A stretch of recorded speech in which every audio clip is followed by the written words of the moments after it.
Space is vast, cold, and silent. But sometimes, that silence whispers back. That's how the story begins. The one whispered among the engineers, the astronauts, and the scientists, though no one dares utter it in front of the director. They say the space station Erebus One is haunted, and not by just any ghost.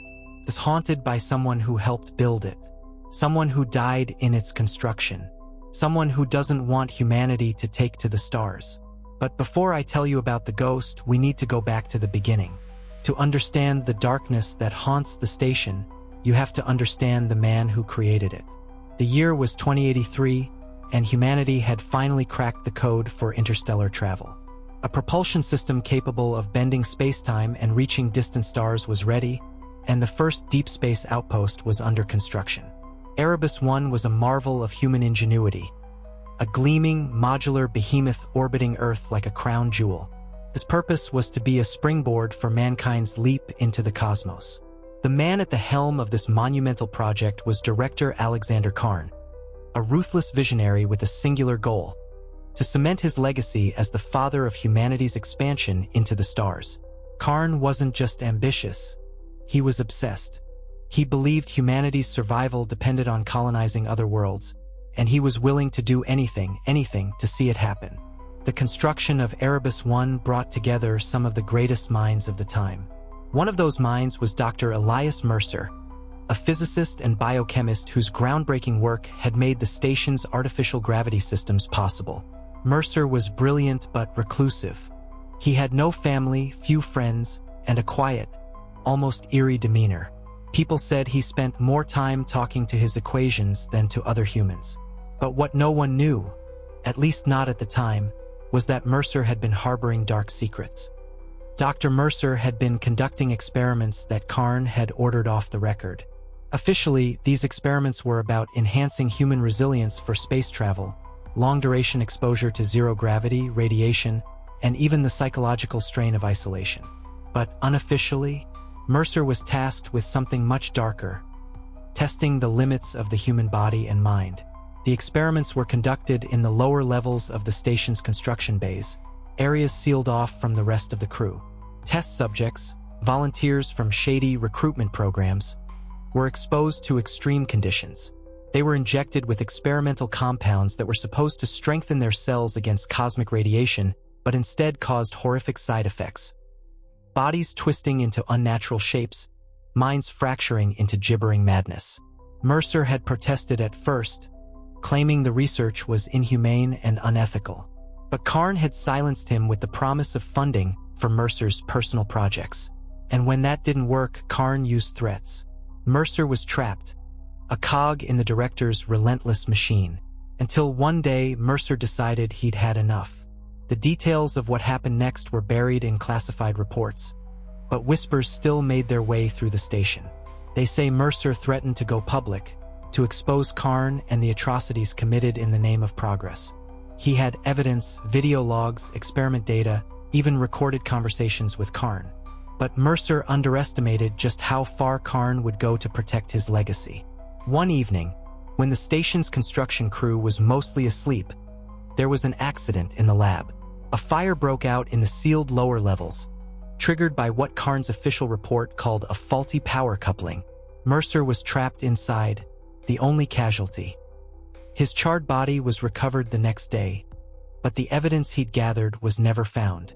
The fire was ruled an unfortunate mishap, and construction on Erebus One continued. Mercer became just another name on a plaque commemorating those who had sacrificed for the project. Karn moved on, and so did the crew, but something stayed behind. It started small, odd noises in the construction bays, whispers in the ventilation shafts. Tools would go missing, only to turn up days later in places no one had been. Engineers reported seeing shadows that moved against the light, shapes that didn't belong to any of the crew. One day, a welder named Ramirez claimed he'd seen Mercer. He was working late in the lower levels when he felt a cold gust of air, even though the ventilation systems were off. When he turned, he saw a figure standing at the far end of the bay, a man in a scorched lab coat, his face obscured by darkness. Ramirez called out, but the figure didn't respond. He just stood there watching. And then, as Ramirez took a step closer, the figure vanished, leaving behind the faint smell of burnt flesh. Word spread quickly among the crew. They began to speak of the ghost of Erebus One, the spirit of Dr. Mercer, trapped between life and death, seeking vengeance for what had been done to him. Karn dismissed it as nonsense, calling the rumors a distraction and threatening anyone who spoke of them with termination. But the sightings continued, and they grew more intense. As the station neared completion, accidents began to happen with alarming frequency. Electrical systems would short out without explanation. Hull panels would detach during routine inspections, narrowly missing crew members. Life support systems would glitch, leaving entire sections of the station freezing cold for hours. The engineers blamed faulty wiring and rushed construction schedules. But those who had seen Mercer's ghost knew better. They said he was sabotaging the station, trying to stop it from being completed. The final straw came when an astronaut named Joanna Keller went missing. She had been conducting a routine inspection of the station's external modules when her comms went dead. When they reviewed the footage from her helmet cam, they saw something chilling. As Keller floated along the station's hull, a figure appeared behind her, its form distorted, as if it were flickering in and out of existence. The figure reached out, and Keller turned just as it touched her. Her scream echoed through the comms, and then she was gone. Her body was never recovered. Karn couldn't ignore it any longer. With the station's launch date approaching, he called for a full lockdown of the lower levels. He stationed armed guards at every entrance and personally led a team to investigate the areas where the sightings were most frequent. What they found sent chills down their spines. In the burned-out remains of Mercer's lab, the temperature was unnaturally low. The walls were covered in strange, almost organic patterns, as if the metal itself had warped and twisted under some unseen force. And in the center of the room, etched into the floor, was a message. "You cannot escape the truth." That night, Karn was alone in his quarters, reviewing the footage from the investigation. He refused to believe in ghosts, telling himself it was all hysteria and coincidence. But as he watched the video, the temperature in his room began to drop. His breath fogged in the air, and the lights flickered. Then the screen went black. When it came back on, it wasn't showing the investigation footage anymore. It was showing Mercer. The image was grainy, but there was no mistaking the man in the scorched lab coat, his hollow eyes staring directly at the camera. His voice crackled through the speakers, low and distorted. "You thought you could bury me, Alexander, but you've only made me stronger." Karn scrambled to shut off the monitor, but the controls wouldn't respond. The lights flickered again, and when they stabilized, Mercer was standing in the corner of the room. He wasn't a shadow or a hallucination. He was real, or as real as a ghost could be. His form flickered, like static on a screen, but his presence was undeniable.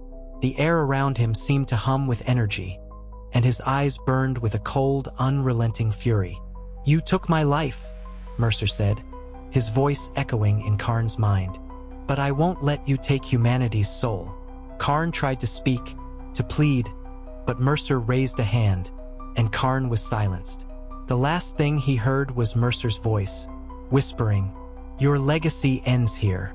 The next morning, the crew found Karn's body in his quarters. The official cause of death was a heart attack, but those who saw his face said it was frozen in a mask of terror. Without Karn, the station's launch was delayed indefinitely. Engineers reported that the systems were failing faster than they could repair them, as if the station itself was rejecting its purpose. Eventually, the project was abandoned, and Erebus One was left to drift in orbit, a lifeless husk of humanity's ambition. But the ghost of Dr. Mercer is still out there, they say, haunting the station he died to stop. Some believe he succeeded in saving humanity from itself, while others think he doomed us to stagnation. And sometimes, when the night sky is clear, you can see Erebus One passing overhead, a silent reminder of the cost of ambition and the horrors we leave behind. Space is vast, cold, and silent, but sometimes that silence whispers back.